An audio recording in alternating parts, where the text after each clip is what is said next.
Bien, muy buenos días muchachos. Seguimos entonces con la revolución científica, ¿no?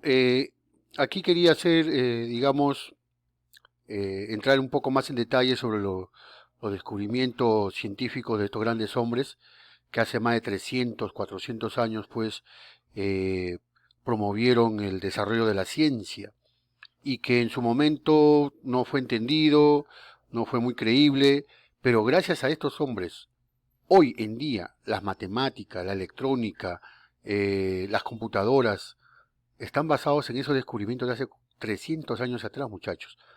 Hablar de Isaac Newton, ¿no? Hablar de Lippershey, es hablar pues de grandes hombres, ¿no? De Blas Pascal, Galileo Galilei.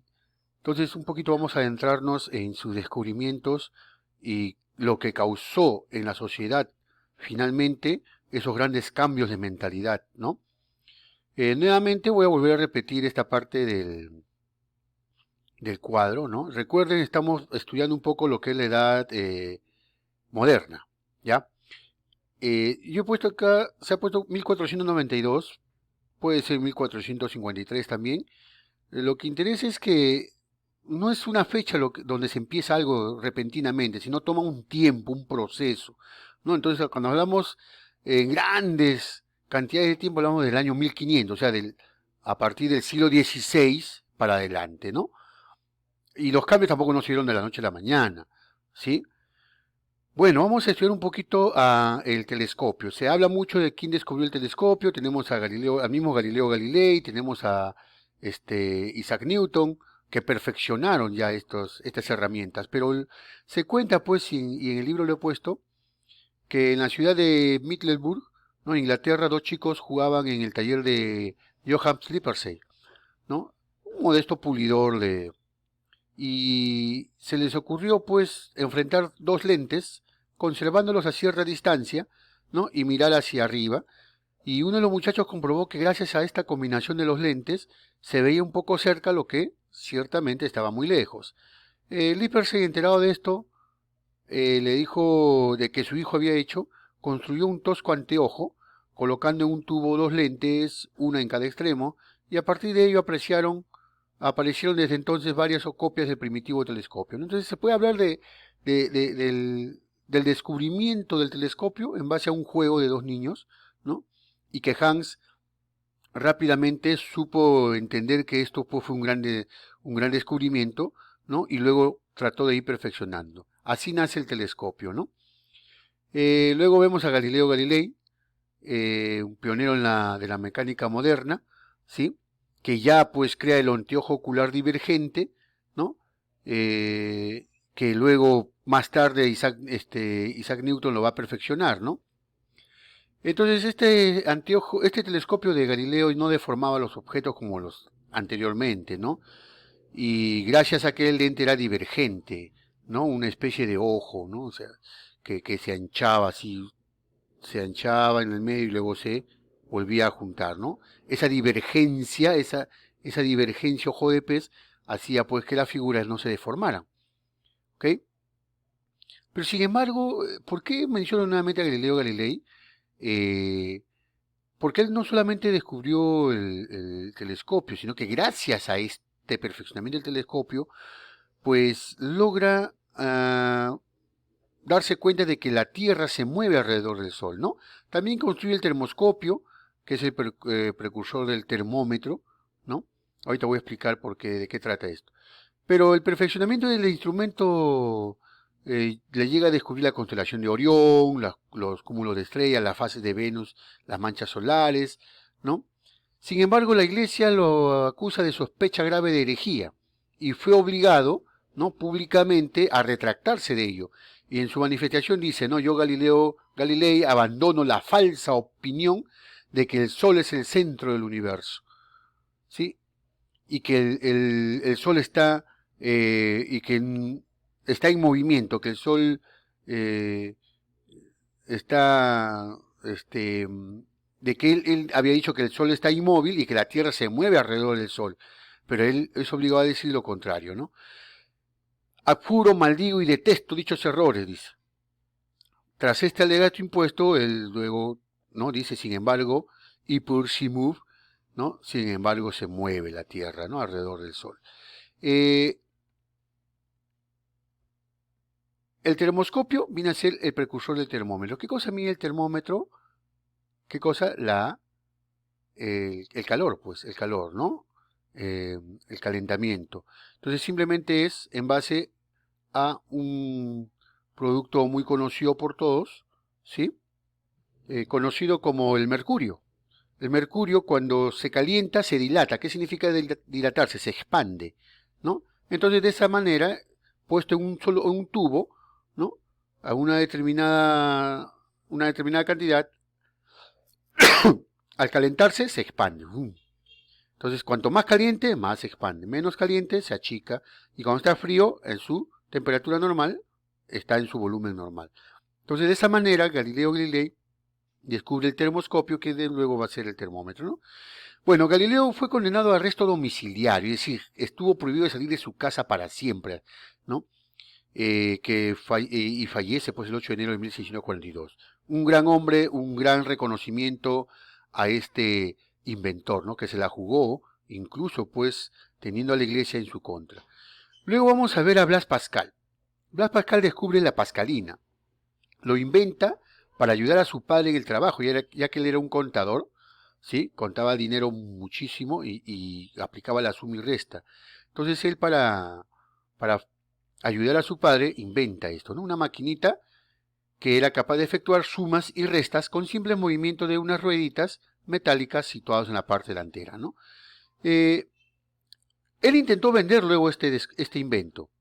Él intenta venderlo, negociarlo, pero había un problema, que esta pascalina fallaba. ¿Por qué fallaba? Por estos mecanismos dentados, que en esa época no lo hacían tan bien de un material tan bueno y se desgastaba fácilmente, ¿no? Y al desgastarse, pues, la aguja que va a ir midiendo, digamos, empiezan a saltarse los dientes o simplemente no corría, etcétera, etcétera, y eso hace que la suma y resta, pues, no sean exactas, ¿no? Por eso nomás fracasó, no porque la máquina en sí esté mala, ¿ya? Y esto va a ser la base luego para construir, ¿no? Lo que más tarde se va a llamar las primeras computadoras, ¿sí? Esta es una máquina, se puede llamar así, computadora que tiene como finalidad sumar y restar. Y lo hacía muy bien, ¿ah? Muy bien.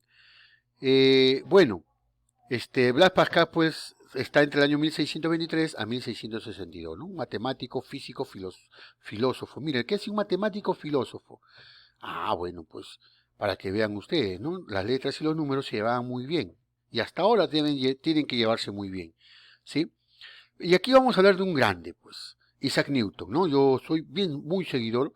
Él elabora, lo dije en la anterior clase, ¿no? Las tres leyes de la dinámica las tres leyes de Newton. También la cinemática, también tiene que ver con la luz y también con el cálculo diferencial. Todos los que llevan cálculo 1, cálculo 2, ¿no es cierto? Tiene que ver mucho con Isaac Newton. Todos los que llevan física 1, física 2 en la universidad tiene que ver con Isaac Newton. ¿No? Miren, hace 300 años elaboraba esas fórmulas tan complejas, ¿no? Que, bueno, pues, para que ustedes tengan en cuenta, eh, que hoy en día todavía se sigue estudiando, ¿no?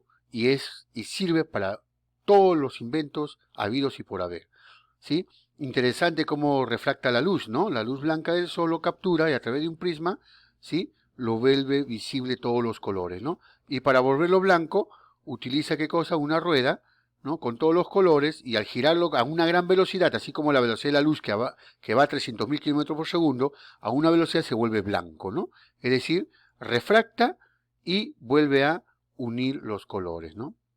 Muy bien. Isaac Newton, ¿no? Es uno de los más grandes, digamos, le llamamos así, genios, ¿no? Desde chiquito fue un chico muy estudioso, sus padres lo apoyaron, ¿no? Bueno, acá está, pues, sin mencionar el más grande, ¿no? Lo que es la gravedad, ¿no? La fuerza de gravedad. Sí, ¿por qué las cosas caen? ¿Caen por su peso? No, pues. ¿Caen por su peso? No. Él dice, ¿no? Debe haber una fuerza que lo atrae hacia la Tierra. Esa fuerza que lo atrae se le llama gravedad. y tiene una fuerza, y si es una fuerza se puede medir, ¿no es cierto? Entonces, ¿cómo puedo yo para que un cuerpo no logre caerse?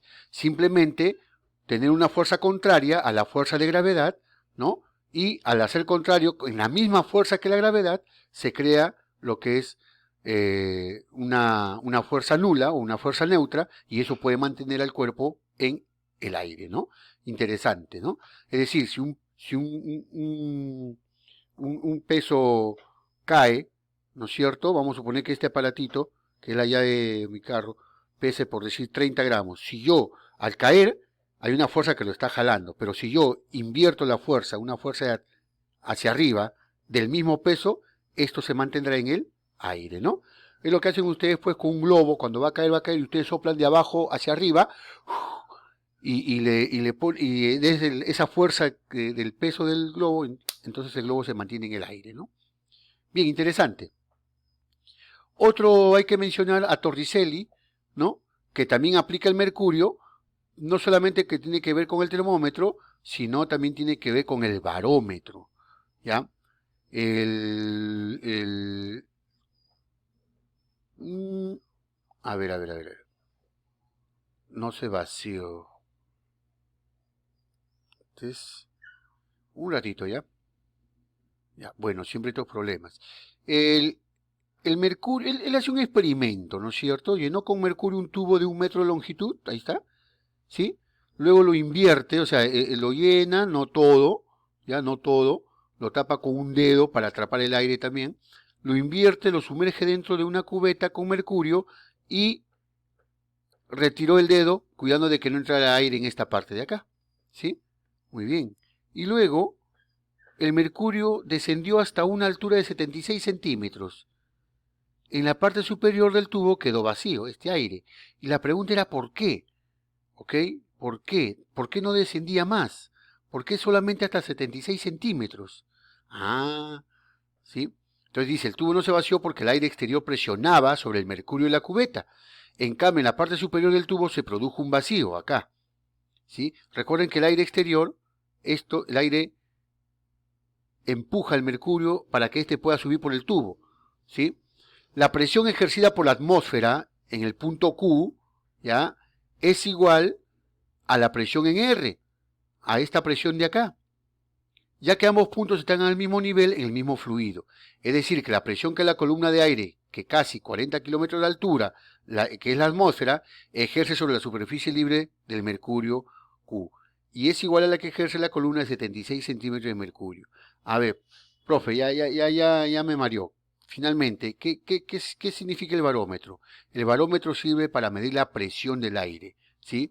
El aire en estos momentos nos está apretando, ¿ya? Nos está empujando hacia abajo, ¿sí? ¿Ok? Hay una presión. Nosotros no lo sentimos, pero hay una presión. Así como en el agua también hay una presión de abajo hacia arriba, ¿no? Nosotros también estamos siendo presionados. Pero, sin embargo, eh, esta presión cerca a la Tierra es mucho más del aire. El aire presiona con mucho más fuerza cerca de la Tierra a que cuando nosotros estemos más elevados. Si nosotros estamos a 35 kilómetros de altura, la presión del aire es mucho menos que aquí abajo. ¿Cómo lo demostró Torricelli? Vamos a explicarlo en el segundo video.